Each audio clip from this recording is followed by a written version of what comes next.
और analysis and design की हमने अप्रोच देखी थी कल, ठीक है ना, देखी थी ना approaches of this course, approaches देख लिया था हमने।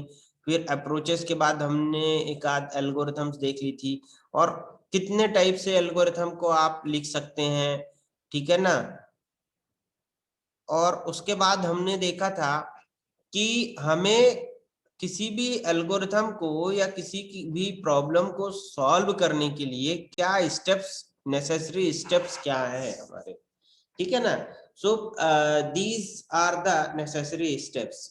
First understand the problem and then decision making on means decide how we can solve the problem, and after that according to that solution you can design the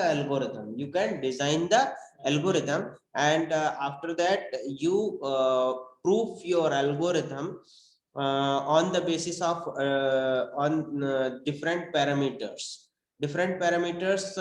means that is depends on the problem based। Okay, आपके पास कोई problem है, उस problem के solution आप find करेंगे और उनको analysis करने का, उनको प्रूव करने का पैरामीटर्स आपको देखना, ठीक है ना। कि जैसे अब एडिशन करना है, सब्सट्रैक्शन करना है, प्रिंट के लिए आपको कोई एल्गोरिथम बनानी है या कुछ भी करना है, तो अब उसके लिए पैरामीटर्स आपको सेट करना है, ठीक है ना। एक किसके अकॉर्डिंग आपको इसको सॉल्व करना है, आपकी नीड क्या है, ठीक है ना। अब इसके बाद देखिए फिर analysing an algorithm, analysing an algorithm, फिर अपने एल्गोरिथम को एनालाइज करिए। एनालाइज करने का सेंस ये है कि आपके जो रिक्वायरमेंट है, उस रिक्वायरमेंट के बेस पे हमारा जो एल्गोरिथम है वो सही तो आ रहा है, बट ऐसा तो नहीं कि कहीं उसका टाइम कंजप्शन ज्यादा हो रहा हो, ठीक है ना, या कुछ और उसमें प्रॉब्लम आ रही है, लॉन्ग ड्यूरेबल नहीं है, ठीक है ना, या रिलायबिलिटी नहीं है, हर 10 स्टेप चलने के बाद वो कहीं ना कहीं एरर शो करता है। तो ये सारी चीजें आपको इसमें एनालाइज करना है, और अगर सारी चीजें बढ़िया रही, ठीक है ना, ये सारी चीजें अगर बढ़िया रही तो फिर उसको क्या कर देना है, इम्प्लीमेंट कर देना है, ठीक है। And this is the graphical representation, ठीक है ना। ग्राफिकली हमने उसको आपको समझा दिया कि अगर मान लीजिए कि डिजाइन करना है, डिजाइन में आपको कुछ लग रहा है कि यार ये एल्गोरिथम जो हमने लिखा था उसमें कहीं ना कहीं मॉडिफिकेशन करना होगा, या जब हम प्रूव करते हैं, सॉरी, जब हम प्रूव करते हैं तो प्रूफ के टाइम में हमें समझ में आएगा कि इस एल्गोरिथम में क्या हो सकता है, क्या नहीं हो सकता है, और क्या मॉडिफिकेशन की जरूरत है। इसी तरीके से एनालाइज में, और इसके बाद फिर कोई चांस नहीं है उसको क्या करने का, बैक ट्रैक करने का, ठीक है। अब देखिए capability of the computational device, इसके बारे में भी हम लोगों ने पढ़ लिया था कल, हम काफी कुछ इसमें बता चुके हैं आपको, ठीक है। और the main issues related to the algorithm, जब हम एल्गोरिथम्स की बात करते हैं तो हमारे पास मेन इश्यूज दो होते हैं।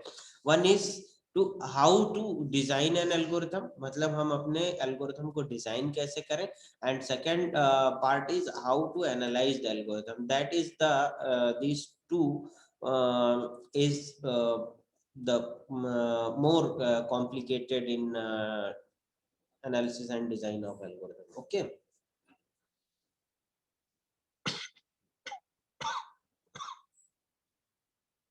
अब देखिए how we can analyze the algorithm, how we can analyze the algorithm, these are the analysis of sorry, designing of algorithm, this is the designing of algorithm। So these are the algorithms designing method, algorithm designing method, okay। Brute force algorithm, what is brute force? This is the straightforward technique with navy approach, ठीक है।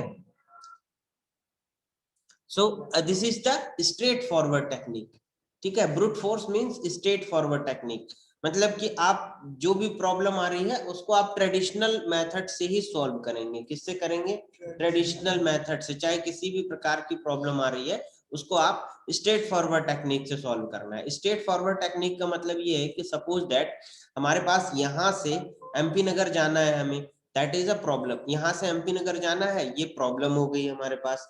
अब problem का solution क्या है कि भाई यहाँ से जेके रोड होके ही हमें जाना है, चाहे कुछ भी हो जाए, यहाँ से जेके रोड होके ही हमें जाना है ना। अब चाहे बीच में रोड का कंस्ट्रक्शन चल रहा है, चाहे उसमें कुछ धरना प्रदर्शन हो रहा है, या कोई रोड जाम है वहां पे, या उस समय वहां पे ट्रैफिक ज्यादा है, व्हाटएवर जो भी प्रॉब्लम है, लेकिन हमें उसी रूट से जाना है। ये ब्रूट फोर्स हो गया, मतलब कि आपके पास एक मेथड है, आप उसी मेथड से सॉल्व कर रहे हैं, ठीक है ना।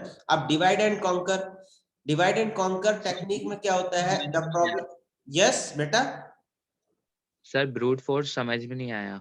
ब्रूट फोर्स मतलब कि ट्रेडिशनल मेथड से ही आपको किसी भी प्रॉब्लम को सॉल्व करना है, मतलब आप उसमें दिमाग नहीं लगाएंगे, किसी भी टाइप की प्रॉब्लम आ रही है आपको उसको उसी टाइप से सॉल्व करना है, ठीक है ना। आप जैसे जैसे सपोज दैट एक मैं एग्जांपल बताता हूँ ब्रूट फोर्स एल्गोरिथम। सपोज देखिए, आपसे मैंने बोला कि 1 से लेके 10 तक के नंबर का एडिशन निकाल दीजिए, ठीक है ना। 1 से लेके 10 तक के नंबर का एडिशन निकालना है, तो आप कैसे करेंगे, क्या मेथड है। एक मेथड अब मैं बताता हूं आपके पास क्या मेथड है। एक मेथड तो ये है कि भाई 1 प्लस 2 प्लस 3 प्लस 4 प्लस 5, ठीक है ना। इस टाइप से आप इसको कर लीजिए, मतलब 1 प्लस 2 किए तो आपके पास 3 आ रहा है, फिर 3 प्लस 3 किया तो 4 कितना है, 6 आया, फिर 6 प्लस 4 किया, तो इस टाइप से आप इसको सॉल्व कर दीजिए, ठीक है।